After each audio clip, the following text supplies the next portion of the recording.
Եթե ռուսամետ ուժեր են ներկայացված նոր խորհրդարանում, ներառյալ քաղաքացիական պայմանագիրը, ես ճիշտ եմ, եթե հասկանում ձեր խոսքերից եւ հայտարարությունից, հիմա այդ դեպքում փորձենք հասկանալ Ռուսաստանի լռությունը, ինչու նրանք չշնորհավորեցին, ինչու մինչև ընտրությունները մտցվեցին այդ սահմանափակումները, որոնք հայ տնտեսվարողների դեմ են մեծ հաշվով։ Բայց ինչպես մանիպուլացնեն։ Ինչպես մանիպուլացնեն ձեզ մյուսներին։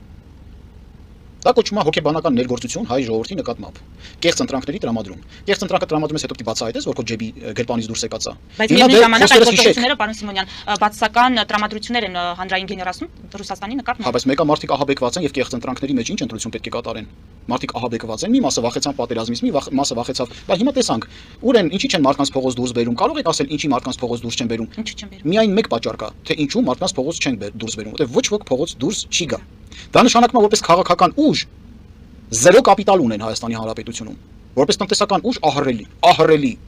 Մենք երբևիցե նմանատիպ հնարավորություններ չնայած մեր 2 կոպեկի վրա խոշորացույցով մեռան մանգալով ինչ որ բիծ են ուզում գտնել, իրենց միլիոնների, միլիարդների վրա չկա բծեր։ Հետևաբար կարող են մասնակցել, կարող են ընդդիմություն լինել, կարող են խորհրդարան մուտք գործել, ինչի մասին է խոսքը։ Դա շնորհապետական կուսակցությունը չի, որ մտնի խորհրդարան չկարանան, ասեն, այդ ձեր ժամանակ չէր, որ սենց էր, կամ այդ հաթաթան կամ չգիտեմ ինչ անեն, բա սա է պատկերը։ Մարդկանց կեղծ ընտրանքներ, մի քանի ոնց ասեմ, որ ավելի կոռեկտ հնչի։ Իրականում շան ворթիություն է, որ կանգնում են որոշակի ռեագենտներ, կոլաբորացիոնիստներ եւ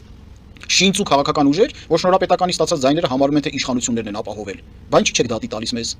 Ինչի՞ չդիմեցի կենտրոնական ընտրական հանձնաժողով, որ մեր ձայները նորից էլի Ինչպես տեսանք, կենտրոնական ընտրական հանձնաժողովը խնդրահարույց ընտրատեղամասերում վերակվյարկություն չնշանակեց, այսպիսով հունիսի 7-ի ընտրությունների արդյունքներով վերջնական Բարգավաճ Հայաստանը չանցավ խորհրդարան, ընդդիմության գնահատականը արդեն տրված է, համարում են ապօրինություն, ձայների հափշտակում, համատեղ հայտարարությամբ են հանդես եկել 6 քաղաքական ուժեր, դուք ձեր քաղաքական ուժը եւս ընտրությունները համարում է ոչ լեգիտիմ, բայց դուք չեք միացել այդ հայտարարությանը ուժերի հետ կապված։ Եվ ինչ վերլուծություն ընդհանուր ինչ դիտարկումներ կանեք, թե ընտրությունների օրվա հետ կապված եւ թե նոր ձևավորված խորհրդարանի հետ կապված։ Նախ սկսենք այնտեղից, որ ժողովրդին կեղծ ընտրանք առաջարկելով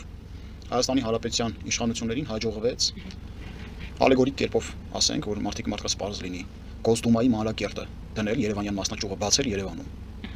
Այսինքն հաշվի չառնվեցին որևէ կերպ հայ ժողովրդի արևմտամետ արևմտյան դիրքորոշումները եւ իշարս սրան Հայաստանի ներկայիս իշխանություններին կամ անցյալ իշխանությունների, որոնք որ փորձում են վերարտադրվել արբանյակ եւ ծածկահարույց սատարող ուժերի կողմից,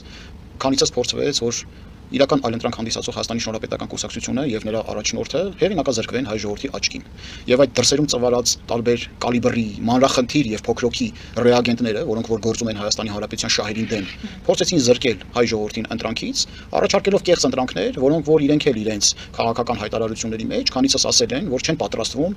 գնալ ի հեճուկս Նիկոլ Փաշինյանի կառավարության եւ որոշումների եւ հարկ եղած դեպքում մասը կդառնան նրանց քաղաքական որոշումների եւ նրանց օժանդակությունը կբերեն վերարտադրման գործընթացում։ Սա նկատի ունենալով ես